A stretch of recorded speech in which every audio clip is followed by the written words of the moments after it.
Shocking allegations tonight against a local doctor. The state now stepping in to temporarily stop him from delivering babies because of a history of problems, specifically for not being there when his pregnant patients needed him. Eyewitness News reporter Jessica Willey live in Angleton with another story that you will see only on 13. Jessica? Alona, the Texas Medical Board says Dr. Gregory Cooke poses a continuing threat to public welfare and cites 3 baby deaths. His labor and delivery practice here at UTMB Angleton campus now suspended, which means his OB patients will have someone else delivering their babies. The board has found that there has to be a danger to the public. In a ruling by the Texas Medical Board, Dr. Gregory Cooke, an Angleton obstetrician and gynecologist licensed since 1996, seen here in a picture from Twitter, is not allowed to deliver babies for now. The board's ruling based on serious allegations. This is the medical board being cautious. The board examined the treatment of 6 patients. 1 was cleared according to this order, but 5 had tragic outcomes, including 3 fetal deaths, and there seems to be a pattern. In 4 cases, the board found Dr. Cooke did not respond in a timely manner. For instance, in 1 case where the baby's heart was slowing down, it took him almost 2 hours to arrive at the hospital and to perform an emergency C-section. The woman's uterus had ruptured. The baby died. In another case, he was delayed to, quote, get through his office. The baby was stillborn. A nurse had to deliver another baby. And in yet another case, it took him 90 minutes to show up after he had ordered a patient to be prepped for a C-section.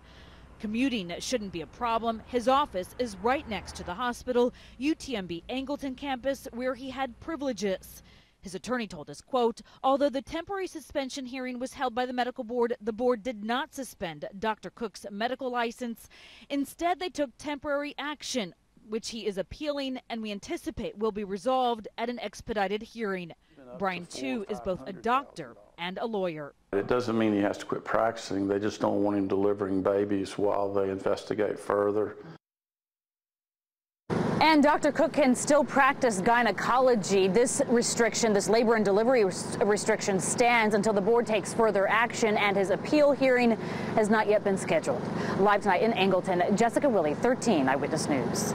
Tonight we are hearing from a still grieving mother about the loss of her son during childbirth. She was the patient of an Angleton doctor against whom the state has taken action after the deaths of 3 babies. Eyewitness News reporter Jessica Willey is live with this mother's heartbreaking story. Jessica? Gina, since our story about this doctor first aired, we have heard from several of his patients. The state has prohibited him from delivering any more babies right now. A Freeport woman and her mother want that to be permanent. I was speechless. Last October, at 38 weeks, Marissa Sanchez was admitted to UTMB Angleton campus under Dr. Gregory Cooke's care. When she left, she had only these peaceful photos of her son, Zachary Belsom Cancino Jr., who didn't make it. I thought I was in a terrible nightmare. Marissa is patient number 4 in the Texas Medical Board's order temporarily restricting Dr. Cooke, seen here in a picture from Twitter, from practicing labor and delivery. His attorney told us he's appealing and expects an expedited resolution. The board cited 3 baby deaths and a pattern of mismanagement and unavailability, calling him a continuing threat to public health and welfare. I could have had my grandson crawling or walking right now. Christina Ramirez, Marissa's mother, blames Dr. Cooke. He delayed getting to her daughter, according to the board's order, to, quote, get through his office, all the while the baby's heart rate was dropping. And I said, okay, what's our next option? Can we have a C-section? Well, we're going to wait for Dr. Cooke.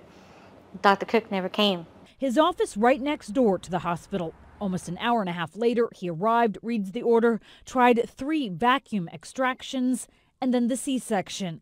The baby was full term, but died. He was a beautiful baby. Almost 9 months later, there's sadness and also anger.